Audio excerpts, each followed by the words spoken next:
Hello aspirants, आज हम बात करेंगे हिमाचल प्रदेश द्वारा जो एग्ज़ाम कंडक्ट किए जाते हैं उनके बारे में।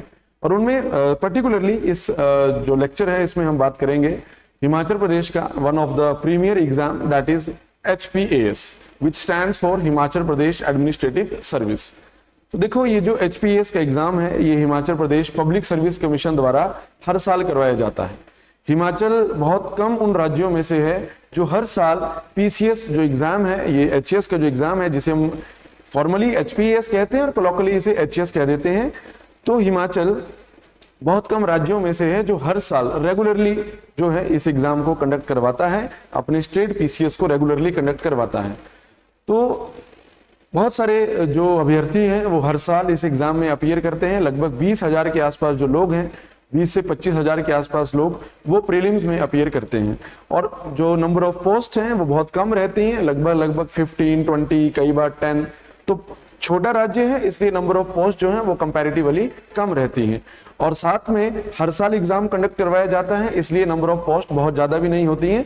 अनलाइक अदर स्टेट, जैसे अगर हम पंजाब PCS की बात करें तो वहाँ कई बार 3 साल, कई बार 4 साल ऐसे लंबे गैप्स के बाद एग्जाम कंडक्ट करवाया जाता है और इसलिए जो नंबर ऑफ पोस्ट्स हैं वो लगभग कंपैरेटिवली ज्यादा रहती हैं। तो आइए समझते हैं to the point HCS exam के बारे में।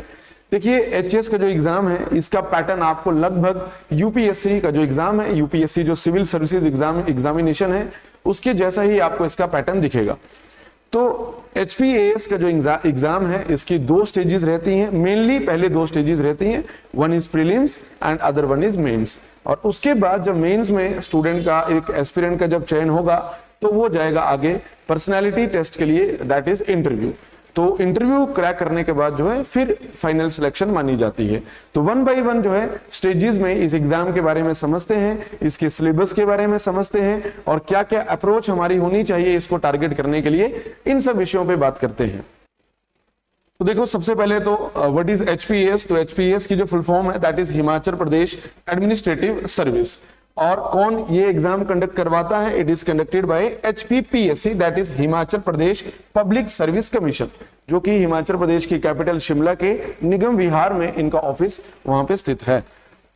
नेक्स्ट, एलिजिबिलिटी की अगर बात करें तो पहले तो ग्रेजुएशन डिग्री जो है वो होनी चाहिए। तो ग्रेजुएशन या इक्विवेलेंट जो डिग्री है वही लोग जो है इसमें अपीयर कर सकते हैं। और एज क्राइटेरिया की बात करें तो मिनिमम एज तो 21 ईयर्स है, 21 साल कंप्लीट होने चाहिए, तभी आप इस एग्जाम में अप्लाई कर सकते हैं, मतलब उसमें अपीयर कर सकते हैं। देन मैक्सिमम एज की बात करें तो मैक्सिमम एज अलग अलग है। फॉर एग्जांपल अगर जनरल कैटेगरी की बात करें सो द एज इज 35। लेकिन यहां पे और UPSC में क्या डिफरेंस है? जब हम UPSC सिविल सर्विसेज एग्जामिनेशन की बात करते हैं तो वहां पे मैक्सिमम एज 32 है फॉर जनरल कैटेगरी। और साथ में नंबर ऑफ चांसेस जो हैं वो भी लिमिटेड रहते हैं, समय में रिवाइज किए जाते हैं, कभी 3 थे फिर 4 हुए, अब 6 हैं।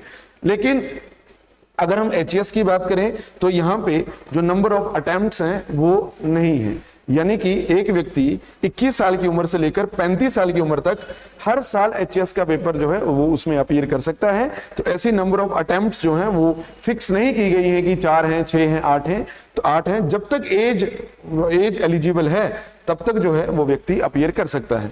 तो मैक्सिमम एज हमने देखा 35 इयर्स फॉर जनरल कैटेगरी।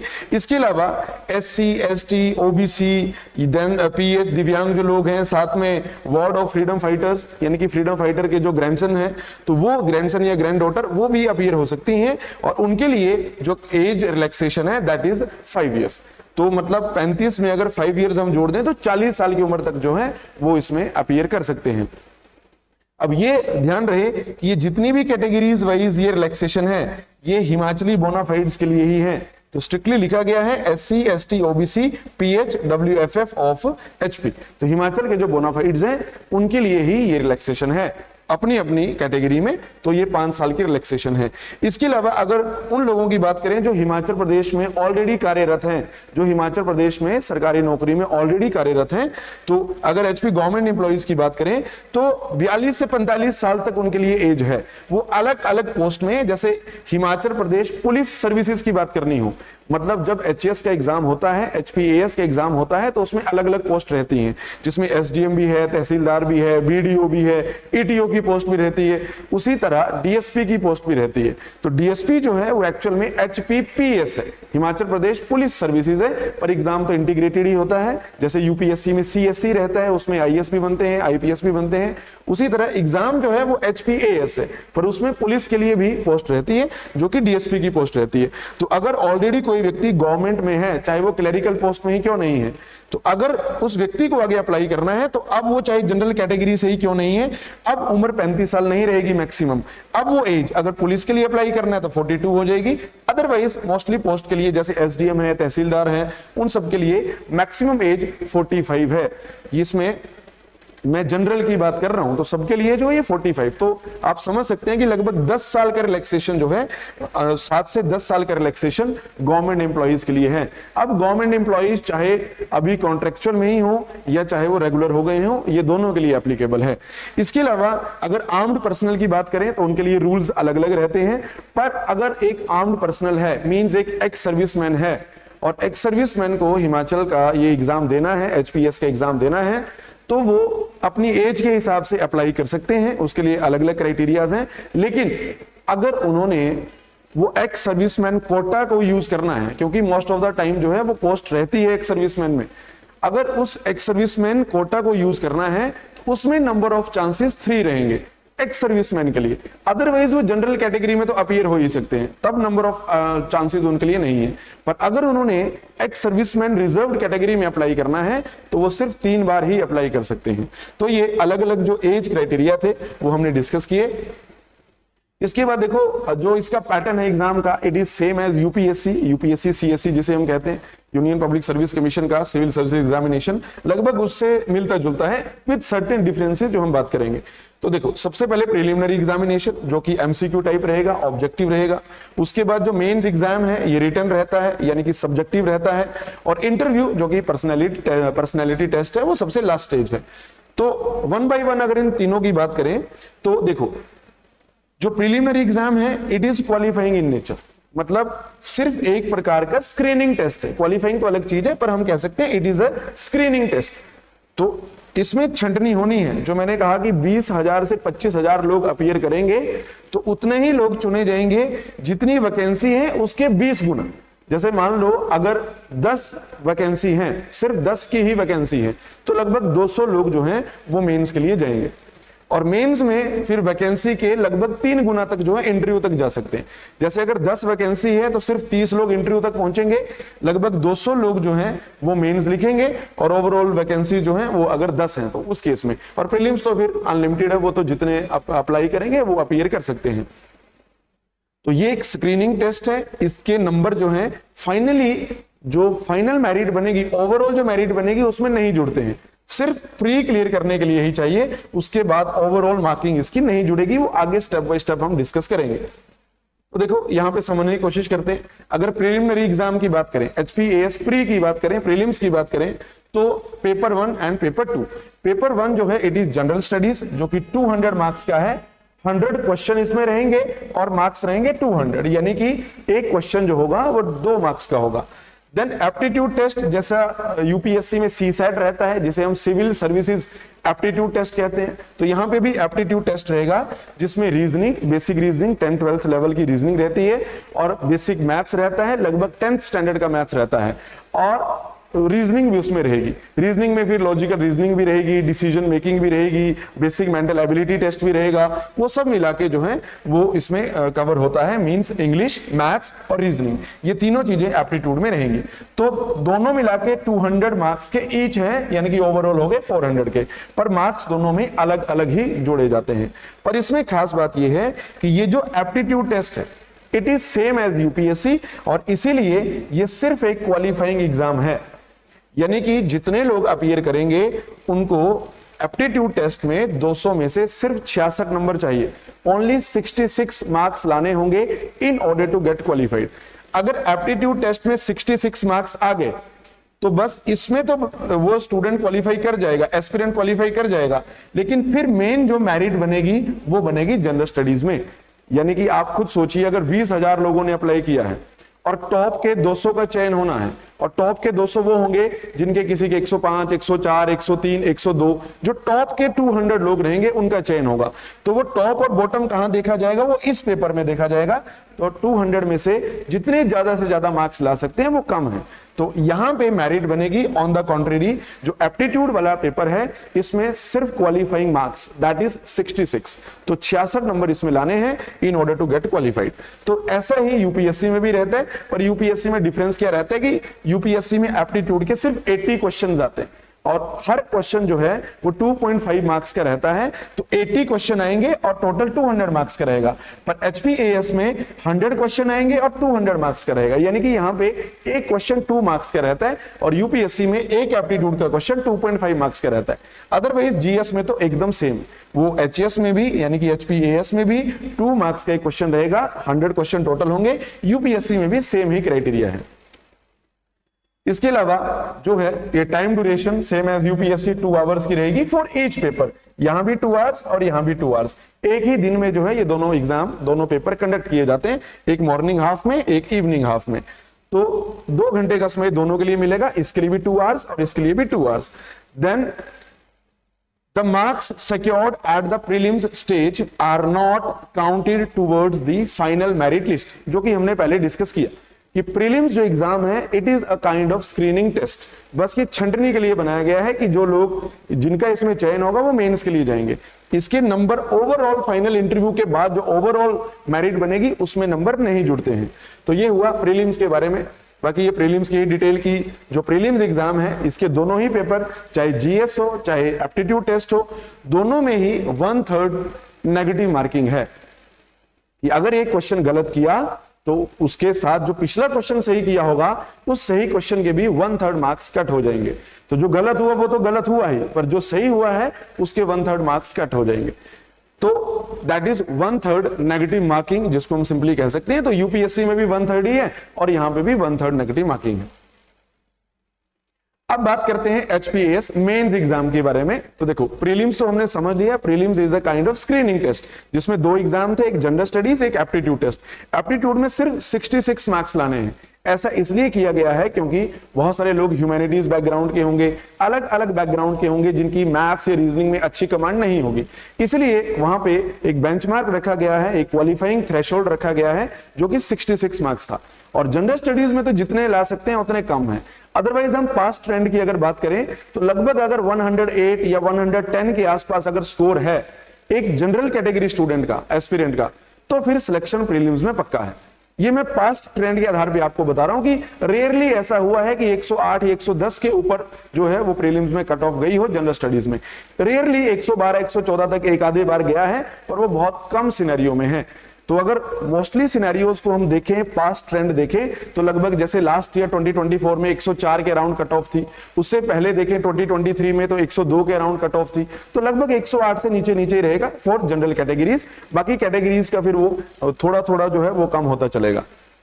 तो अब बात करें मेंस की, तो देखो मेंस में जो है वो टोटल 8 पेपर रहते हैं। सिर्फ मेंस के पेपर देखें तो 8 पेपर रहते हैं, लेकिन इनमें जो ये पहले 2 पेपर्स हैं, इंग्लिश और हिंदी, इनको बोलते हैं कंपलसरी पेपर्स, यानी कि कंपलसरी लैंग्वेज पेपर्स।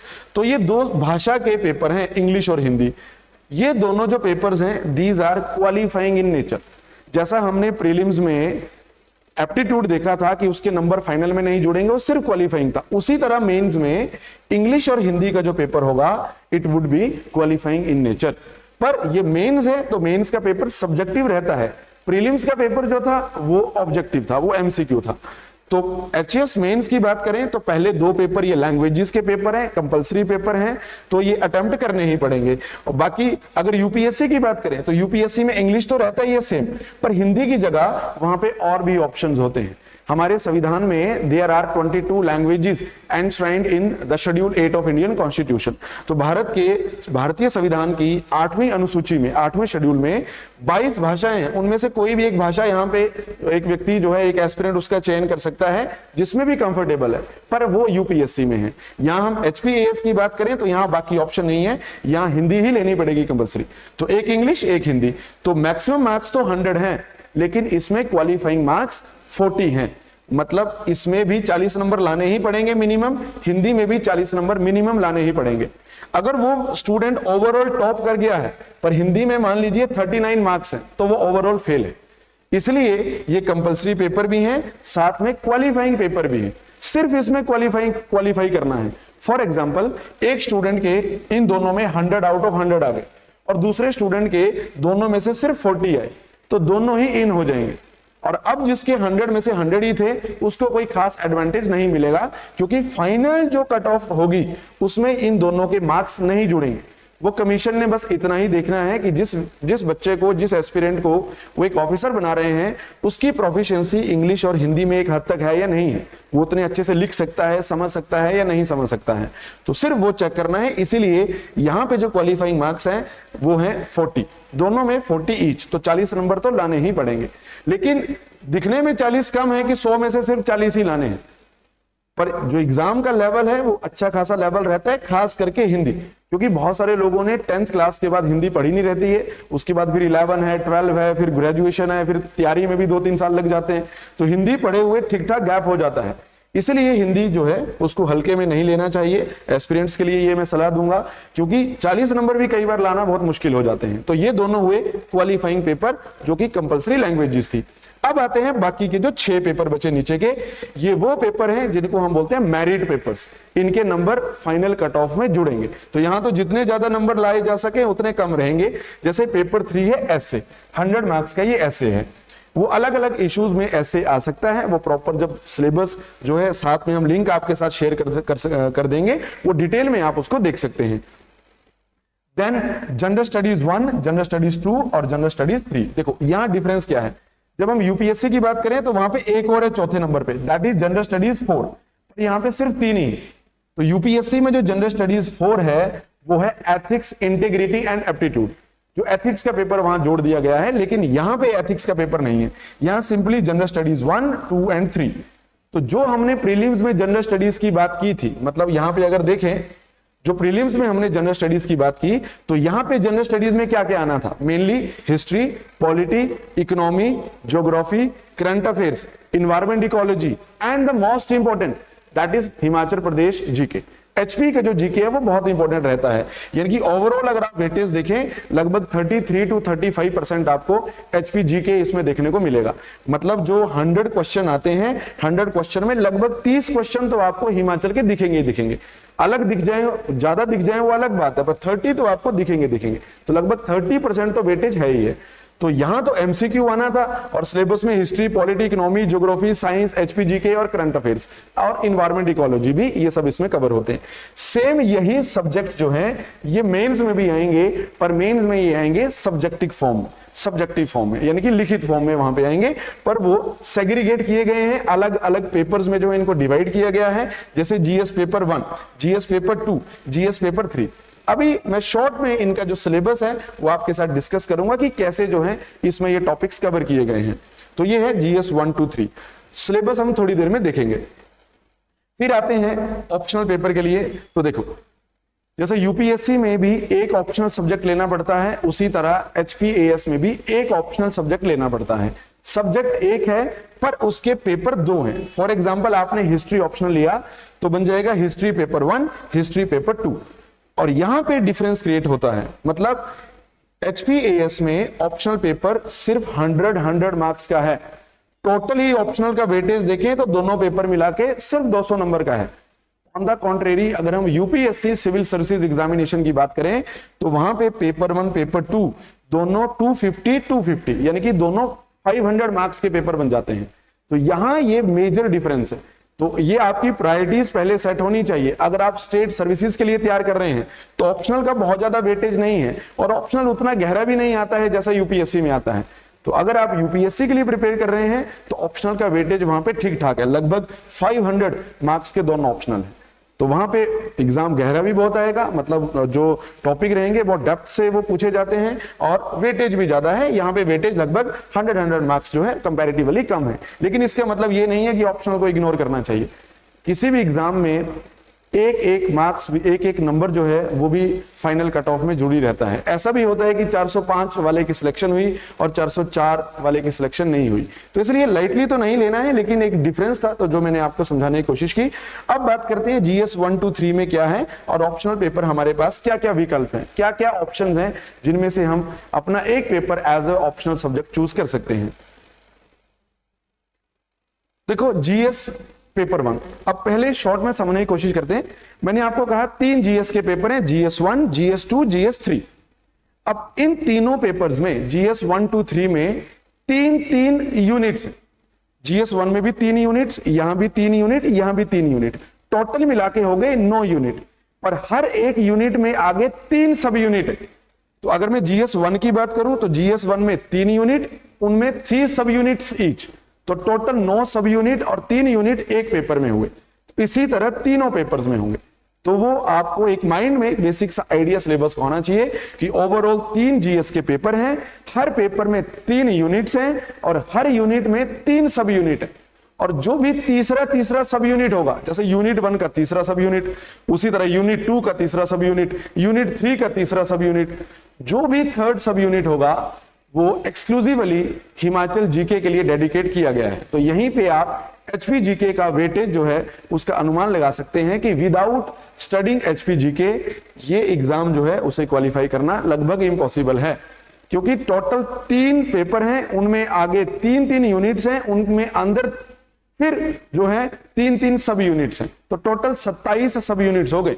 इनमें अकेले 9 सब यूनिट जो हैं वो एचपी जीके के लिए डेडिकेट किए गए हैं। तो यहीं से आप जो है वो आइडिया लगा सकते हैं कि कितना एचपी जीके जो है वो इंपॉर्टेंट है इस एग्जाम के लिए। तो अब आते हैं जीएस पेपर 1 में। तो जैसा कि मैंने कहा यूनिट 1, यूनिट 2, यूनिट 3, 3 यूनिट एक पेपर में होंगे। तो अगर यूनिट 1 की बात करें तो यूनिट 1 में 3 सब यूनिट, 2 में भी 3 सब यूनिट होंगे, 3 में भी 3 सब यूनिट होंगे। तो 1 बाय 1 चलें तो यूनिट 1 के पहले सब यूनिट में है history and art and culture.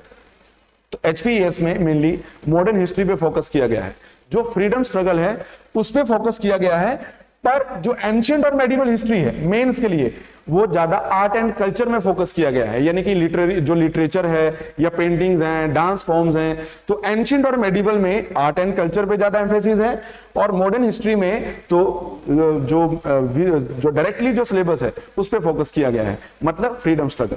कुछ पर्सनैलिटीज भी हैं, महात्मा गांधी के बारे में भी रहेगा, और मेनली जो फ्रीडम स्ट्रगल है उससे जुड़े हुए जितने भी टॉपिक्स हैं फ्रीडम स्ट्रगल से जुड़े हुए वो सब इसके लिए इंपॉर्टेंट रहते हैं, मेनली 1857 रिवोल्ट से 1947 तक। देन कम्स सब यूनिट 2, इसमें वर्ल्ड हिस्ट्री कवर की गई है, जो मेनली इंडस्ट्रियल रिवोल्यूशन से लेके बाद में जो वर्ल्ड वॉर 1 है, 2 है, उसके बाद कोल्ड वॉर एरा जो है, यूनाइटेड नेशंस वगैरह, वो सब इसमें कवर किया गया है। Then comes sub unit 3। Sub unit 3 में जैसा कि मैंने पहले कहा कि हर पेपर में 3 यूनिट, हर यूनिट में 3 सब यूनिट, और हर जो तीसरा सब यूनिट होगा it is exclusively dedicated to HP GK. तो ये तीसरा सब यूनिट आप देख सकते हैं, it is related to history of Himachal Pradesh. अभी जीएस 1 ही चल रहा है, अब इसका है यूनिट सेकंड यूनिट का पहला sub unit disaster management, second sub unit geography, जिसमें Indian geography, physical geography as well as human geography, तीनों इसमें कवर की गई हैं। फिर तीसरा सब यूनिट, जैसा हमने पहले समझा, तो तीसरा सब यूनिट है तो एचपी जीके के लिए है। तो जैसे यूनिट 1 का तीसरा सब यूनिट था हिस्ट्री ऑफ हिमाचल, उसी तरह यूनिट 2 का तीसरा सब यूनिट उसी जीएस पेपर 1 की हम बात कर रहे हैं, ये रहेगा geography of Himachal Pradesh. Then unit 3, तो यहां पे सब यूनिट 1 देखें तो इंडियन सोसाइटी या सोशल इश्यूज इसमें है। सब यूनिट 2 की बात करें तो गवर्नेंस है, और साथ में गांधीयन थॉट्स हैं, महात्मा गांधी के जो विचार हैं, उनकी जो टीचिंग्स हैं, उनसे संबंधित टॉपिक्स यहां पे हैं। देन सब यूनिट 3, तो यहां पे society and culture in Himachal Pradesh. जैसे ये इंडियन सोसाइटी है तो ये सब यूनिट 3 हिमाचल से संबंधित है, तो यहाँ पे हिमाचल की सोसाइटी और हिमाचल का कल्चर उसके बारे में जो है वो टॉपिक्स इससे रिलेटेड इसमें मिलेंगे। देन अब आते हैं जीएस पेपर 2 में। तो जीएस पेपर 1 हमने देख लिया जिसमें 3 यूनिट थे, सब में 3 सब यूनिट थे। अब आते हैं जीएस पेपर 2। जीएस पेपर 2 का पहला यूनिट, जिसमें कि सब यूनिट 1 की बात करें तो Indian polity means constitution of India, कुछ टॉपिक्स इसमें दिए गए हैं जैसे हिस्टोरिकल अंडरपिनिंग वगैरह है, salient feature of Indian constitution है, वो सब यहां दिए गए हैं। बाकी जो सब यूनिट 2 है वो इसी को ही आगे कंटिन्यू करता है, बाकी जो पॉलिटी के टॉपिक्स हैं, फंडामेंटल राइट्स हैं, बॉडीज हैं, स्टैट्यूटरी बॉडीज हैं, वो सब इसमें कवर की गई हैं, पर ये इंडियन कॉन्स्टिट्यूशन से संबंधित है। ऑन द कॉन्ट्ररी जो सब यूनिट 3 है, it is related to polity of Himachal, पर हिमाचल की अलग से पॉलिटी तो होगी नहीं, क्योंकि जो भारत का संविधान है वही हिमाचल का संविधान है।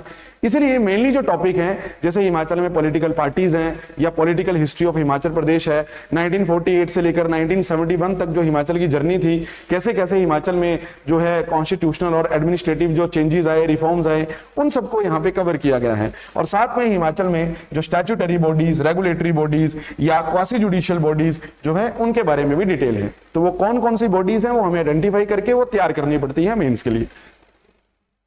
तो जीएस पेपर 2 का ये यूनिट 1 हुआ। अब आते हैं यूनिट 2 में। तो यूनिट 2 में देखो फिर से गवर्नेंस आती है। पहले भी जीएस में 1 में भी गवर्नेंस थी, यहां फिर से गवर्नेंस आती है। कुछ टॉपिक्स वहां कवर किए जाते हैं, कुछ टॉपिक यहाँ पे जैसे चार्टर है, सिटीजन चार्टर है, गुड गवर्नेंस है, वो सब यहाँ कवर किया जाता है। देन सब यूनिट 2 की बात करें तो यहाँ पे गवर्नेंस भी है and social issues. Indian society में भी सोशल इश्यूज थे, पर यहाँ पे भी सोशल इश्यूज हैं।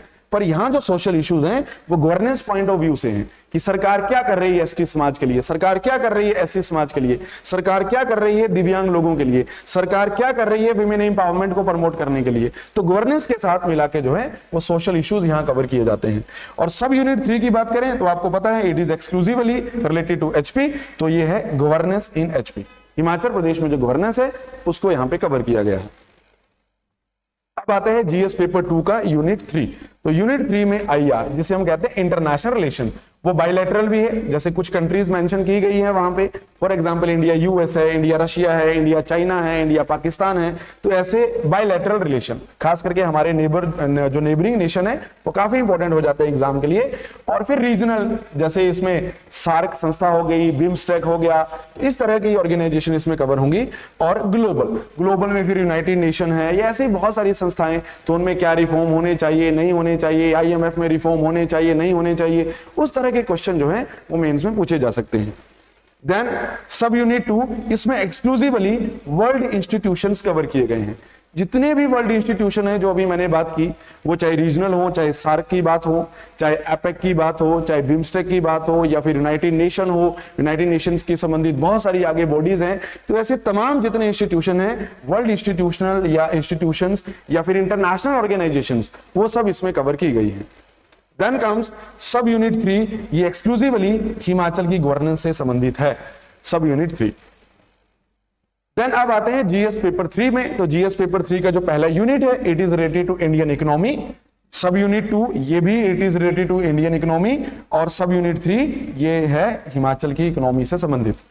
देन यूनिट 2 की बात करें तो यहां पे सब यूनिट पहला ये साइंस एंड टेक, इसमें बहुत सारे जो एडवांस साइंस के टॉपिक्स हैं वो कवर किए गए हैं। अब वो चाहे 5G या 6G कनेक्शन हो, चाहे नैनो टेक्नोलॉजी हो, या रोबोटिक्स हो, आर्टिफिशियल इंटेलिजेंस हो, या जेनेटिक इंजीनियरिंग हो, जो भी रिसेंट टॉपिक्स हैं तो वहां से जो है क्वेश्चन आने के ज्यादा चांसेस रहते हैं। खास करके इंडिया की जो स्पेस जर्नी है, आज तक का जो इंडिया के स्पेस मिशंस हैं और स्पेस में क्या क्या इंडिया ने जो है उपलब्धियां हासिल की हैं, वहां से एग्जाम में क्वेश्चन आने के ज्यादा चांसेस रहते हैं। खास करके जो करंट अफेयर में हो तो करंट अफेयर से संबंधित क्वेश्चन आने के ज्यादा चांसेस रहते हैं।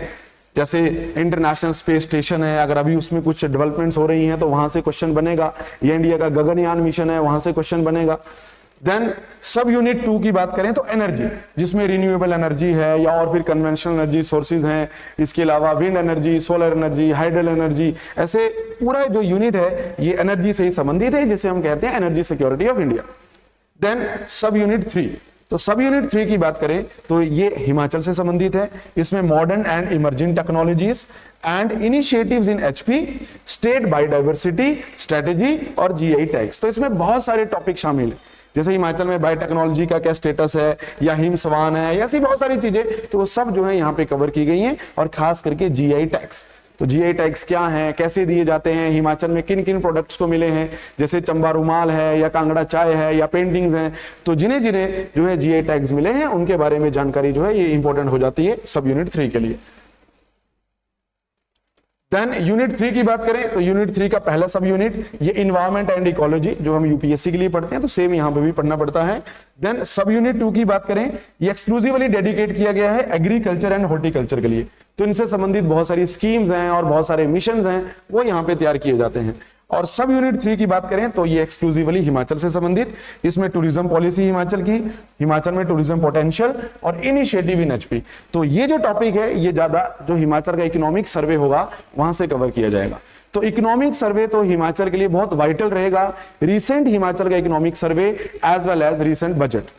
तो स्टैटिक जीके के अलावा बजट और सर्वे बहुत इंपॉर्टेंट रहता है, क्योंकि हिमाचल की गवर्नेंस हो, चाहे हिमाचल की ये टूरिज्म पॉलिसी से लेकर पोटेंशियल हो, इनिशिएटिव्स हो, इनिशिएटिव्स का मतलब बहुत सारी गवर्नमेंट स्कीम्स, तो ये सब जो डेटा है ये हमें रिसेंट इकोनॉमिक सर्वे में बहुत अच्छे से मिलता है। तो इकोनॉमिक सर्वे तो इग्नोर नहीं कर सकते हैं अगर आप एचएस के लिए अपीयर कर रहे हैं। तो डिटेल में हमने समझा जीएस पेपर 1 2 3 और उनके आगे जो यूनिट्स थे, सब यूनिट्स थे, उनके बारे में भी हमने समझा। और रही ऑप्शनल सब्जेक्ट की बात, तो ऑप्शनल सब्जेक्ट एक लंबी लिस्ट है, लगभग 31 जो पेपर्स हैं उनकी एक लंबी लिस्ट है। तो उनमें से आप अपने अनुसार कोई भी सब्जेक्ट चूज कर सकते हैं। तो जब भी आप सब्जेक्ट चूज करें, इसमें आपकी पर्सनल प्रेफरेंसेस बहुत मैटर करती हैं। मैं तो यही सलाह दूंगा कि जो सब्जेक्ट आपने 3 साल ग्रेजुएशन में पढ़ा है, जिसमें आपका इंटरेस्ट है, तो इट इज मोर लाइकली कि आप वो सब्जेक्ट लें। अगर आप वो नहीं ले पाए तो फिर आप कोई और सब्जेक्ट लेना चाहते हैं तो पहले उसके PYQs देखें, उस सब्जेक्ट के बारे में जानें समझें। अगर आपको वो सब्जेक्ट कंफर्टेबल महसूस हो, आप उसके कुछ आंसर लिख के देखें, तो उसके बाद जो है आप प्लान कर सकते हैं वो सब्जेक्ट चूज करने के लिए। क्योंकि ऑप्शनल जो है ये बहुत डिसाइसिव हो जाता है। सपोज कीजिए आपका सारा पेपर तैयार है और आपके ऑप्शनल तैयार नहीं है, तो फिर आपका कोई औचित्य नहीं रह जाता है मेंस में अपीयर करने का, क्योंकि विदाउट ऑप्शनल जो है वो एग्जाम को क्रैक करना फिर एकदम इम्पॉसिबल है। तो ऑप्शनल आप एक अच्छा चूज कीजिए, जिसमें आप कंफर्टेबल है वो चूज कीजिए, और उसकी शुरू से ही जो तैयारी है वो आपकी साथ साथ चलनी चाहिए। तो ये रहे ऑप्शनल सब्जेक्ट, तो इनमें से कोई भी एक सब्जेक्ट आप अपनी सुविधा अनुसार जो है इसमें चूज कर सकते हैं। Then important things to do, कुछ जो हिदायत एग्जाम के लिए, जैसे बहुत इंपॉर्टेंट है कि आप सिलेबस को पहले अच्छे से समझें, आप PYQs को अच्छे से देखें, प्रीलिम्स वाले भी, मेंस वाले भी, और उसके हिसाब से आपकी एफिशिएंसी जो है वो इंप्रूव होगी। आप PYQs देखें, उनके अनुसार ही आपकी तैयारी चलनी चाहिए, किस तरह के क्वेश्चन एग्जाम में पूछे जाते हैं। Then don't under estimate the importance of NCERTs। तो देखो NCERTs पढ़ना जरूरी है। अब मैं ये भी नहीं कहूंगा कि आप एकदम सारी NCERTs खरीद लीजिए और धड़ाधड़ जो है आप एक कोने से लेकर लास्ट तक उसको पढ़ना शुरू कर दीजिए, नहीं। आप सब्जेक्ट वाइज NCERTs पढ़िए। जैसे मान लीजिए आपने हिस्ट्री से शुरुआत की, आपने हिस्ट्री में स्टोन एज से शुरुआत की, आपने इंडस वैली पढ़ा, आपने वैदिक एज पढ़ा, तो जैसे जैसे आप टॉपिक्स कवर करते चलेंगे उसके अकॉर्डिंग वही टॉपिक जो NCERTs में आपको मिलेंगे, आप टॉपिक वाइज भी उसको कवर कर सकते हैं। फॉर एग्जाम्पल आपने इंडस वैली सिविलाइजेशन टॉपिक पढ़ा, अब इंडस वैली कहाँ दिया है, मान लीजिए 6th क्लास की NCERT में है और 11th क्लास की NCERT में है, तो यहां से इन दोनों NCERT से आप ये इंडस वैली जो टॉपिक है उसे साथ साथ तैयार कर सकते हैं। तो इस तरह टॉपिक वाइज या सब्जेक्ट वाइज आप NCERTs करेंगे तो मैं यही सलाह दूंगा कि वो ज्यादा आपके लिए सहज रहेगा। Then keep the resources very limited. तो बहुत ज्यादा बुक्स खरीदने की जरूरत नहीं है कि मार्केट गए और हिस्ट्री की ही 10 किताबें आप उठा के ले आए, नहीं। एक स्टैंडर्ड बुक अगर आपने ली है वो सफिशिएंट है, और साथ में आप NCERT को फॉलो करें तो ये काफी जरूरी आपके लिए है। Then keep testing yourself. आप समय में PYQ सॉल्व करें, आप कोई MCQ जो बुक मार्केट में आती है आप वो ले सकते हैं, आप साथ में आंसर राइटिंग प्रैक्टिस शुरू कर सकते हैं। इससे आपकी जो इंट्रोस्पेक्शन है, आपकी जो असेसमेंट है, ये साथ साथ होती चलेगी। तो आपको एहसास रहेगा कि आपकी जो तैयारी है वो सही डायरेक्शन में है या सही डायरेक्शन में नहीं है। Then create a healthy balance between subjects. तो ऐसा नहीं कि आप लक्ष्मीकांत पॉलिटी उठाए हैं और आप लक्ष्मीकांत पॉलिटी ही पढ़ रहे हैं और बाकी सब्जेक्ट्स को आप इग्नोर कर रहे हैं, या आपको हिस्ट्री पसंद है तो आप हिस्ट्री ही बहुत ज्यादा पढ़ रहे हैं, बाकी सब्जेक्ट्स आप इग्नोर कर रहे हैं। क्योंकि ये कॉम्पिटिटिव एग्जाम है तो यहाँ पे वेटेज लगभग सबका ही ठीक ठाक रहेगा, तो आप किसी भी सब्जेक्ट को इग्नोर नहीं कर सकते हैं। मान लीजिए इकोनॉमी आपका फेवरेट सब्जेक्ट नहीं है, पर अगर आपको एग्जाम क्रैक करना है तो आपको इकोनॉमी को भी उतना ही समय देना पड़ेगा जितना कि आप हिस्ट्री के लिए दे रहे हैं या पॉलिटी के लिए दे रहे हैं। तो एक वो हेल्दी बैलेंस जो है सब्जेक्ट्स में वो बहुत ज्यादा जरूरी है। खास करके बहुत सारे लोग जो हैं वो CSAT इग्नोर कर देते हैं कि ये तो सिर्फ क्वालिफाइंग है, सिर्फ 66 मार्क्स लाने हैं और लास्ट में देख लेंगे, लास्ट के 1 मंथ में देख लेंगे। लेकिन लास्ट के 1 मंथ में आपको सारा सिलेबस रिवाइज भी करना है, आपको 12 महीने के करंट अफेयर्स भी रिवाइज करने हैं, आपको इंटरनेशनल ऑर्गेनाइजेशन से लेकर, स्कीम से लेकर, आपको बजट सर्वे से लेकर छोटे से बड़े आंकड़े तक आपको सब कुछ रिवाइज करना है। तो उस समय अगर आप सीसेट के लिए समय देंगे तो बाकी जो इतने जो मैंने आपको सब्जेक्ट्स बताए उन सब के लिए आपके पास समय नहीं बचेगा। तो इसीलिए शुरू से ही आप अपनी स्ट्रेटेजी बनाएं। हाँ, अगर आप सीसेट में बहुत अच्छे हैं, मैथ्स बैकग्राउंड आपका रहा है या आप ऑलरेडी बैंकिंग या इस तरह के एग्जाम्स के एस्पिरेंट्स रहे हैं, तब तो ज्यादा घबराने की जरूरत नहीं है। पर अगर एप्टीट्यूड जो है वो आपका सब्जेक्ट नहीं रहा है और आप फर्स्ट टाइम जो है इस तरह का जैसे रीजनिंग है या लॉजिकल रीजनिंग है या मैथ्स है, 10th के बाद आपने पढ़ा नहीं है और 10th तक भी आपका मैथ्स बहुत अच्छा नहीं था, तो शुरू से ही सिंस वेरी फर्स्ट डे आपको जो है एप्टीट्यूड के लिए समय निकालना है। एक रेगुलर मैनर में, चाहे वीकेंड्स में आप 4 आवर्स निकालिए, चाहे डेली बेसिस में आप 1 आवर निकालिए, लेकिन आपको रेगुलरली जो है उसे प्रैक्टिस करना है। क्योंकि अक्सर मैंने वो एस्पिरेंट देखे हैं जो जीएस में बहुत अच्छा स्कोर करते हैं लेकिन एप्टीट्यूड में एट अ टाइम्स वो रह जाते हैं। तो फिर आप ऐसा ना करें, नहीं तो आपकी जो पूरी मेहनत है वो सिर्फ एप्टीट्यूड टेस्ट की वजह से वो बेकार चली जाएगी। तो एक हेल्दी बैलेंस जो है सब्जेक्ट्स के बीच में वो मेंटेन करना बहुत आवश्यक है।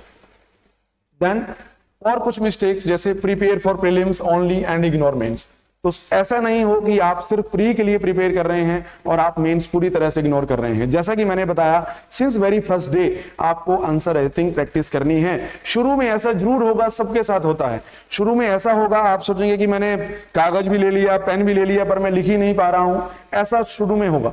लेकिन आपको तैयार करना है। शुरू में आप बुक्स की हेल्प लीजिए, आप इंटरनेट की हेल्प लीजिए, आप एआई की हेल्प लीजिए।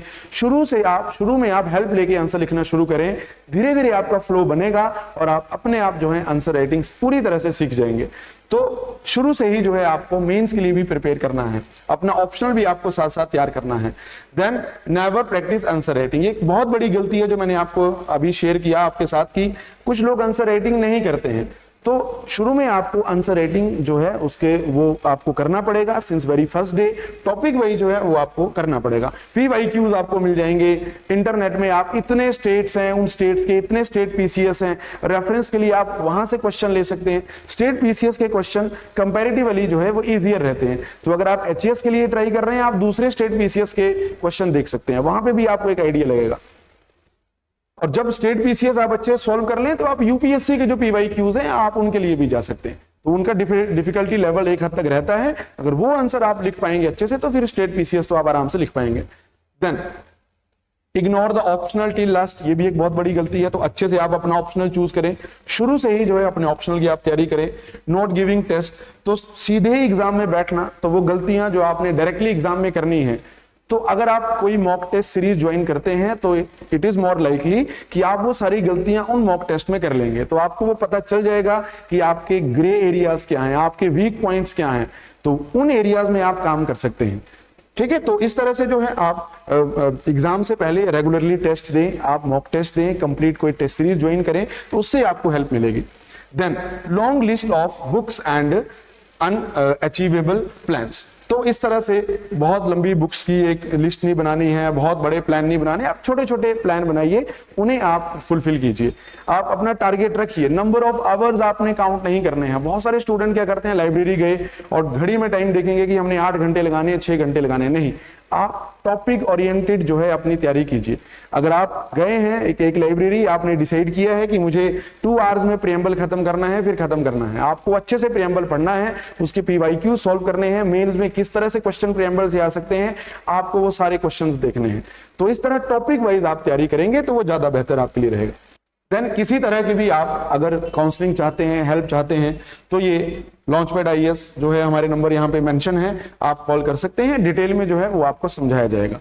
बाकी लॉन्चपैड IAS का अपना YouTube चैनल भी है, तो YouTube चैनल में भी रेगुलरली करंट अफेयर्स के वीडियोस हो या न्यूज़पेपर में जो इंपॉर्टेंट वीडियोस रहते हैं, थोड़े डिफिकल्ट वीडियोस रहते हैं, स्टूडेंट्स को अपने एंड पे अगर समझना हो तो फिर 5-10 अखबारें पूरे हफ्ता की, पूरे वीक की न्यूज़पेपर लेके जो है वो टॉपिक तैयार करना पड़ेगा। तो हमारी अप्रोच रहती है कि पूरे वीक में जो एक बर्निंग इशू चल रहा हो, इंपॉर्टेंट टॉपिक चल रहा हो, उस पर एक जो है समरी वीडियो बनाया जाए। तो आपको काफी हेल्पफुल रहेगा कंप्लीट इशू क्या है उसको समझने में, और एग्जाम में वहां से कैसे क्वेश्चन बन सकते हैं।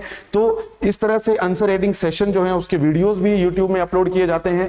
डेली करंट अफेयर के साथ साथ जो है योजना मैगजीन है या इस तरह के जो इंपॉर्टेंट इश्यूज हैं वो सब भी वहां पे कवर किए जाते हैं। तो आप हमारा जो चैनल है वो सब्सक्राइब कर सकते हैं और रेगुलरली जो है आपको उसमें अपडेट्स मिलती रहेंगी। मेनली ये था HPAS के बारे में, जो कि हमने डिटेल में समझा। किसी तरह का भी आपको संशय हो, किसी तरह का भी डाउट हो, तो दिए गए नंबर्स पे आप हमसे संपर्क कर सकते हैं। Okay guys, thank you very much.